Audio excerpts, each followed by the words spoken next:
Jack, that was extraordinary.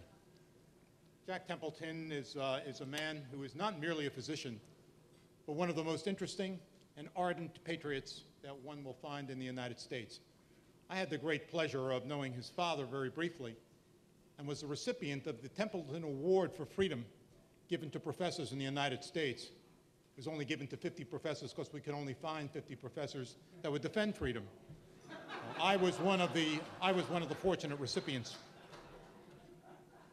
Now, this is a very, very interesting occasion for me. One, because I greatly admire Frank Gaffney and what the Center for Security Policy does. Frank is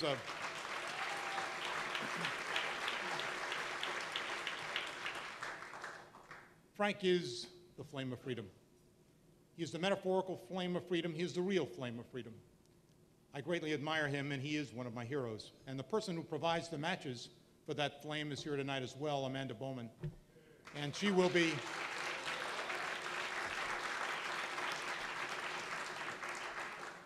greatly missed. But I fortunately will have the pleasure of seeing her at the Union League Club on regular occasions. Now, welcome to this grand event, which I now regard as my bar mitzvah. This is I know everyone in this room, so this is indeed a very special occasion for me. I should hastily point out that despite my size, I'm a mere dwarf standing on the shoulders of giants. I started to identify all of the people in this room who I regard as my exemplars, my heroes, my source of inspiration, and I just identified almost every person in this room. So my secretary said, why don't you just read the roster of those who are in attendance? I will not do that, but I do want to point to a few people. First, I'd like to introduce my CFO, the Secretary of the Treasury, the Chairwoman of the London Congressional Oversight Committee, and of course the head of the Homeland Security Program in the London household, my wife, Vicki London.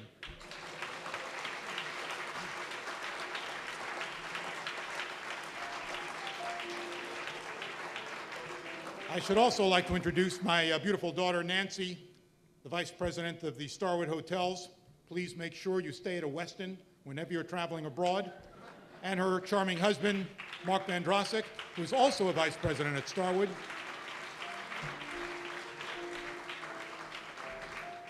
And I would like to introduce my charming youngest daughter, Jacqueline, who is in the Clinical Nutrition Program at NYU and has validated the nutritional value of all of the dishes that have been served this evening. Jacqueline? Now, for me, this is a very special event for a lot of reasons, but certainly one of the most important is that I am so grateful that I'm receiving this award with two remarkable people.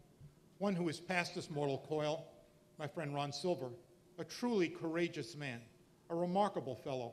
Every time I would walk into the Regency Hotel for breakfast, there was Ron with a smile on his face, saying, big guy, what are we going to do? What are we going to do about the problems that are facing the country? And Ron was one of those courageous people who stood out in Hollywood because he was willing to challenge the prevailing orthodoxy.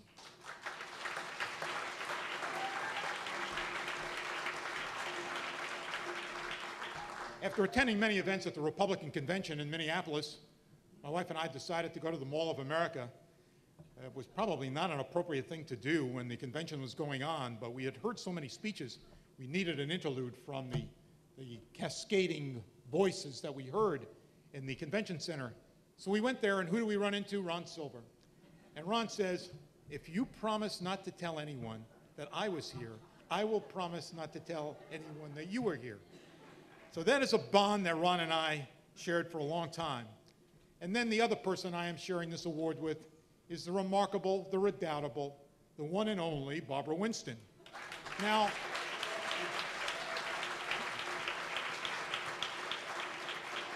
I should tell you that if there's a blackout in New York, we do not have to worry. Barbara Winston has enough energy, she is enough of a dynamo to provide all of the lights, all of the electricity that we need in New York. If you haven't had one of Barbara's morning calls, you are missing something very important. This is generally the way the call goes. Herb, what are we going to do? I get these calls very frequently, and I look forward to them. Every single call is a delight. And Barbara is one of those extraordinary people that I am very pleased to know. I wanted to read something about Barbara Winston. It reads as follows.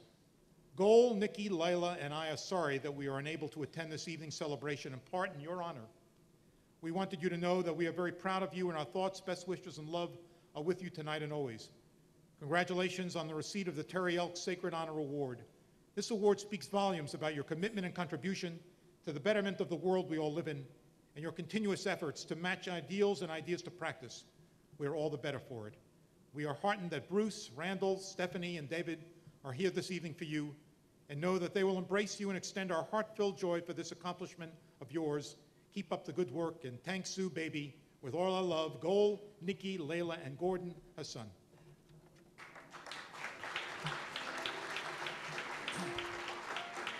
And now to my speech. I learned from a fellow I knew a long time ago, Isaac Bashevis Singer, who said to me, Herb, always deliver half a speech. I said, Isaac, why half a speech? He said, if they like the speech, they'll invite you back. And if they don't like the speech, you can say it was only half a speech. So you will receive half a speech. I was reading very recently a statement by Winston Churchill. He said, in war, resolution. In defeat, defiance. In victory, magnanimity. In peace, goodwill. Paul Johnson, reading this quote, once said, it provides more of a basis for understanding foreign policy than all the books that have ever been written. Perhaps a slight exaggeration.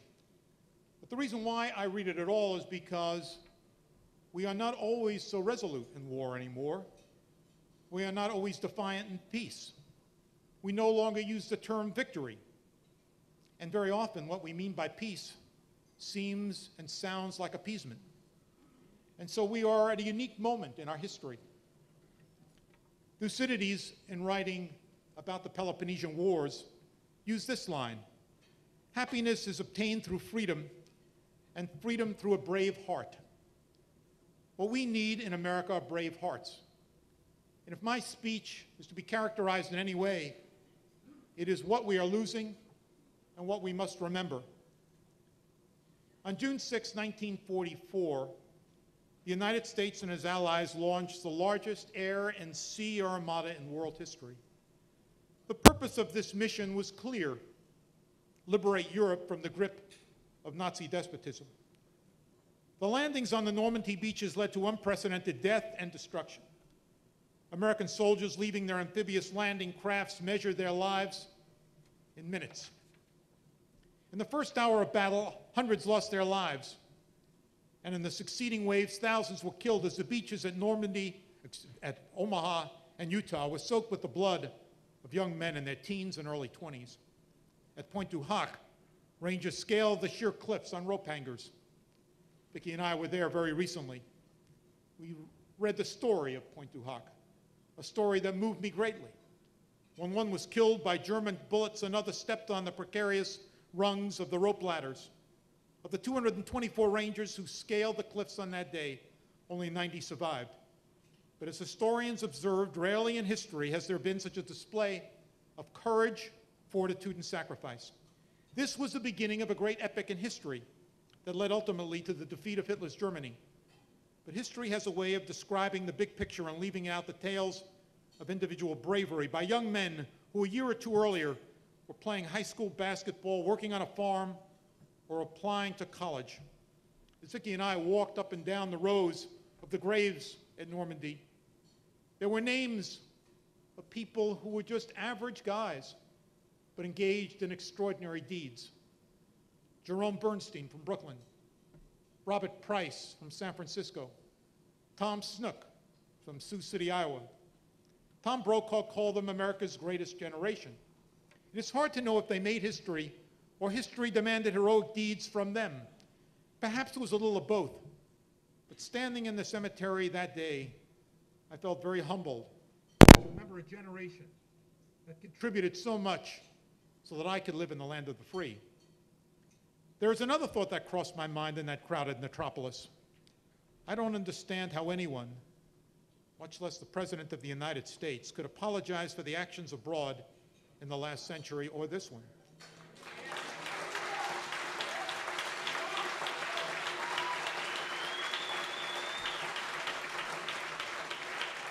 With all the mistakes, with all the miscalculations, even with Abu Ghraib or My, there has never been a force for good more notable than the United States military.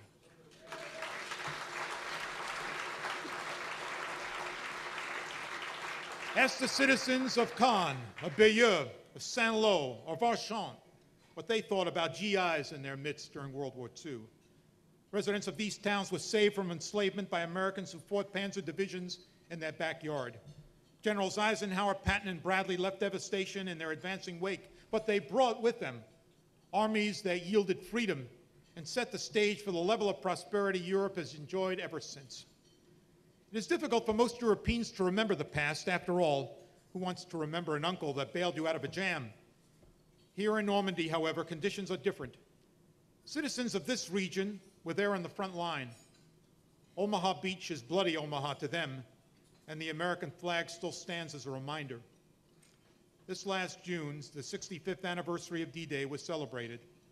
For most Americans and many Europeans, it is simply another day in late spring. Some octogenarians may remember that fatal day when the liberation of Europe began. Many, however, knowing nothing about history, will be disinclined to pay any special attention to the day.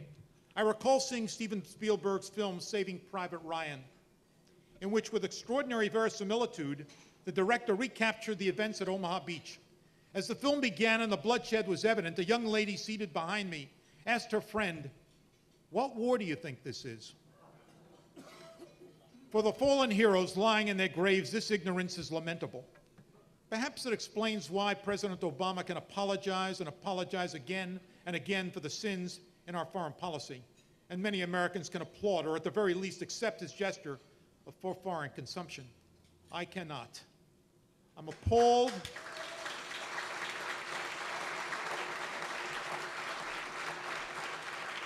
I'm appalled that we can ignore, forget, or rationalize away American heroism. I don't think we should ever apologize for what the United States has done to extricate millions from the yoke of totalitarian control. It is not arrogance to recall the limbs that were shattered and the bodies broken to set history on the course of democracy, imperfect as it is.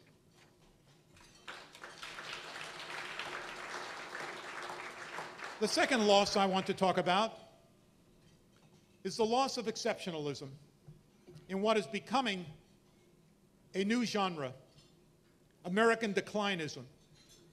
Geoffrey Hodgson, a British journalist and associate fellow at the University of Oxford, has a new book entitled The Myth of American Exceptionalism.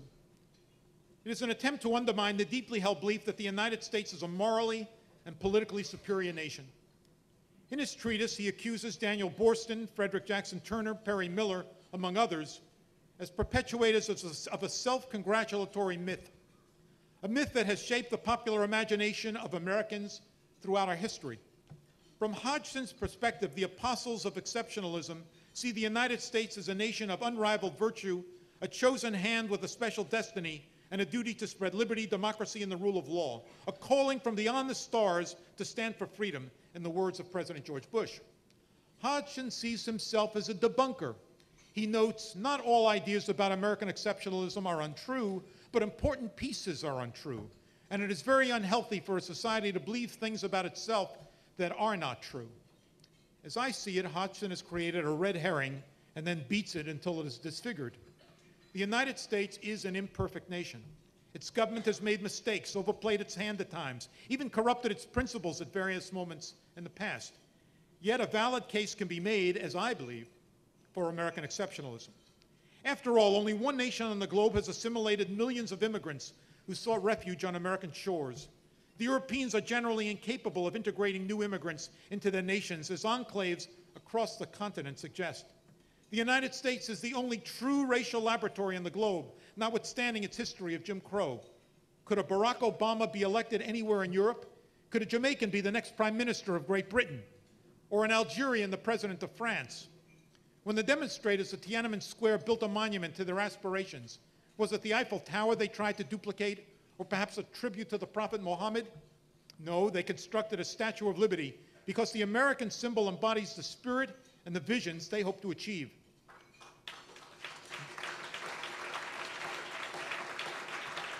No major nation on the globe has distributed wealth across the board as effectively as the United States.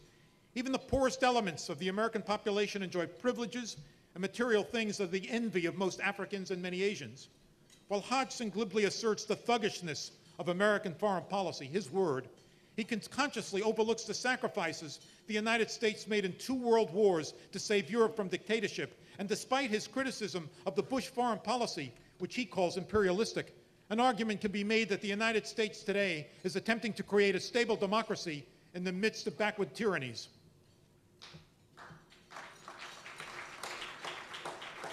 Notwithstanding the obvious fact that Europeans have at long last come to love freedom, they still seem to be incapable of defending it. They depend on the United States to provide the backbone for NATO. Whenever there are wars or battles somewhere on the globe, Europeans ask, what will the Americans do? If the Hodgson thesis has any meaning, it is an exemplar of a new genre of historiography I've already called American declinism. Rather than admire American accomplishments, the revisionists like Hodgson emphasize the flaws. Rather than seek national greatness, Hodgson sees only arrogance. Rather than fulfill the promise of American life, to borrow a phrase from Herbert Crowley, the declinists see delusions.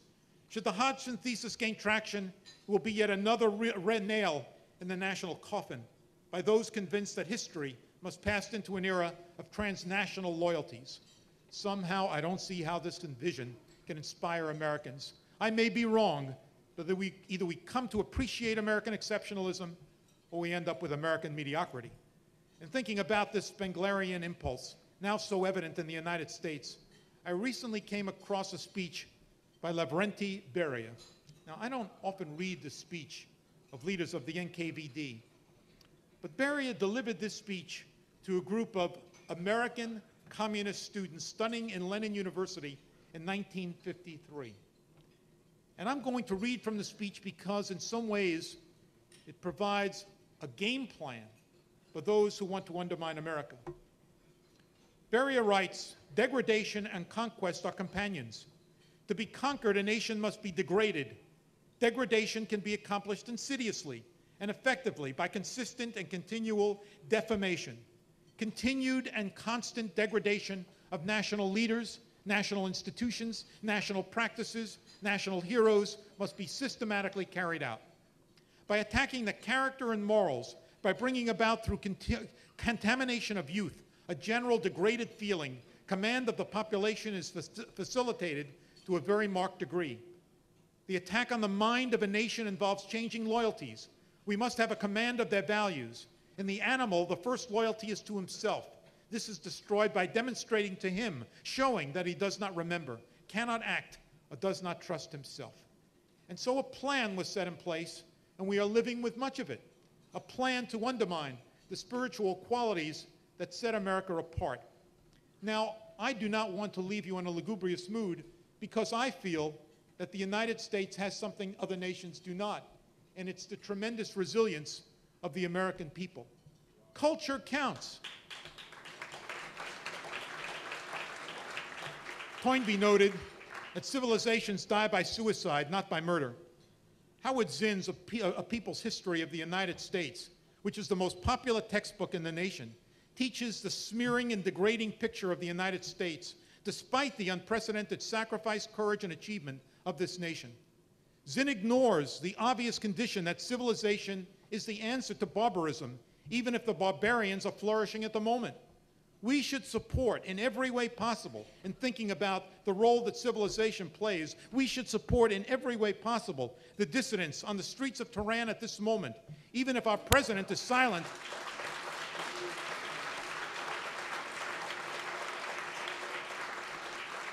Even if our president is silent about this outburst of democratic fervor. We must reclaim the culture in our schools and universities. We must teach the romance and achievement of our democracy. We must deliver the wisdom and consolation of the Western tradition despite widespread arrogance and cynicism in our midst. And we must do so recognizing that this is an uphill struggle that requires dedication and patience. Despite all the blemishes, despite all the imperfections, this is the greatest nation on the globe, the one that has contributed more liberty and prosperity than any other. This is nothing to apologize for. We should honor our national tradition of self-criticism, but never, ever engage in anti-American sentiment that degrades our heritage. We must reinstate patriotic fervor, not out of contemporary jingoism, but because we have an obligation to tell the truth about our nation and our past. America is not only a nation becoming, it is a nation that has been. It has been to the future, it has been on a quest for liberty, and has been a model for freedom-loving people everywhere. Why, despite many concerns about the present, do I remain an optimist? In part because I believe that this is the land of miracles. If it doesn't happen here, it doesn't happen. We have in our midst a young man who was the child of a milkman, grew up in Brooklyn, New York, and he, by dint of his extraordinary imagination and brilliance, changed the culture. I'm referring to Norman Podhoretz.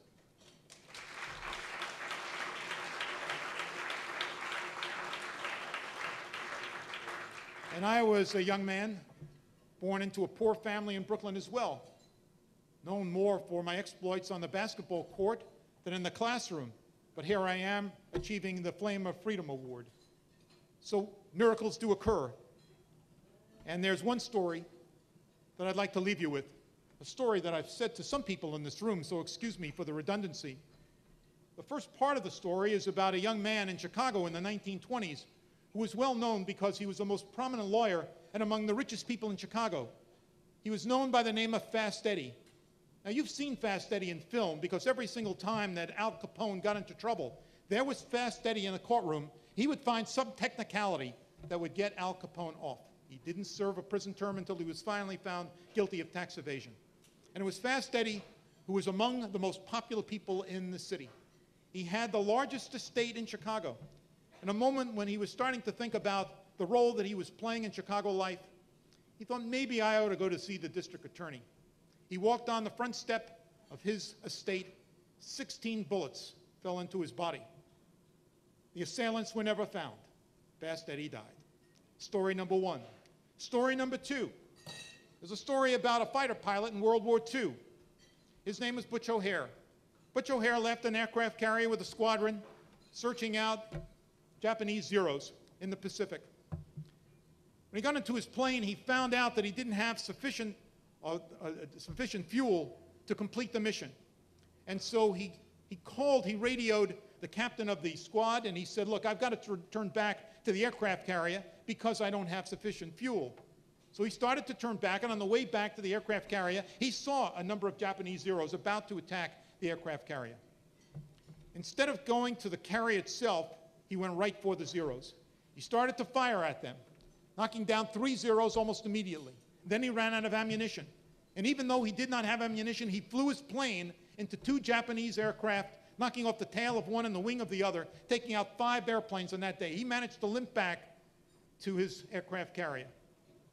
He was later killed in 1943. Many of you know this fellow Butch O'Hare because you've been to O'Hare Airport. It's named after him. And if you go to Terminal 1 and Terminal 2, you will see the plaque that tells the story of Butch O'Hare, one of the most honored Navy pilots in American history, won the Navy Cross and the Congressional Medal of Honor posthumously. Now, the reason why I tell you that story is because Fast Eddie was the father of Butch O'Hare. The reason why I mention that story is because in America, the acorn doesn't always fall close to the tree. It sometimes falls very far from the tree. As one of the great philosophers of the 20th century, Fats Waller, once said, one never knows, do one? Now, recently at a Yankee game, it was a day to honor our servicemen. I listened to the words of a song that impressed me a great deal. It's a country singer named Lee Greenwood, and these are the verses from the song. And I'll leave you with these verses. I'm proud to be an American, where at least I know I'm free. And I won't forget the men who died, who gave that right to me.